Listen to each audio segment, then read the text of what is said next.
نحمدہ و نصلی علی رسولہ الکریم۔ ایک سوال ہمارے پاس ہے، یہ جو کفار کے میلے ہوتے ہیں ہندوؤں کے، سکھوں کے، تو کیا مسلمان ان میں بطور تماشائی کے جا سکتا ہے، تماشا دیکھے، یا پھر تجارت کے لیے جا سکتا ہے؟ نہیں، دیکھیں تماشے کے طور پر جانا یہ تو ہمارے بعض فقہا نے کفر لکھا ہے، حرام لکھا ہے، اس کی ہرگز بھی اجازت نہیں ہے۔ اس ایسے بندے پر لازم ہے جو تماشے کے لیے ان کفار کے جو میلے ہیں ان کو دیکھ رہا ہے، تو لازم ہے وہ توبہ کرے، تجدید ایمان کرے، تجدید نکاح کرے۔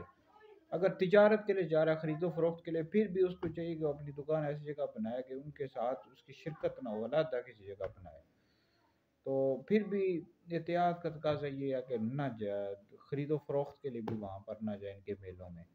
تو یہ جو کفار کے، مشرکوں، ہندوؤں کے، سکھوں کے میلے ہوتے ہیں، تو اس میں بالکل بھی شرکت نہیں کریں۔ ہولی، دیوالی اور دیگر جو معاملات ہیں ان کے، تو بالکل بھی نہیں جانا چاہیے۔ خرید و فروخت کے لیے بہتر یہ ہے کہ نہ جائیں، اور تماشے کے طور پر تو ہرگز بھی نہیں جا سکتے۔ ایسے بندے پر لازم ہے کہ توبہ کرے، تجدید ایمان کرے۔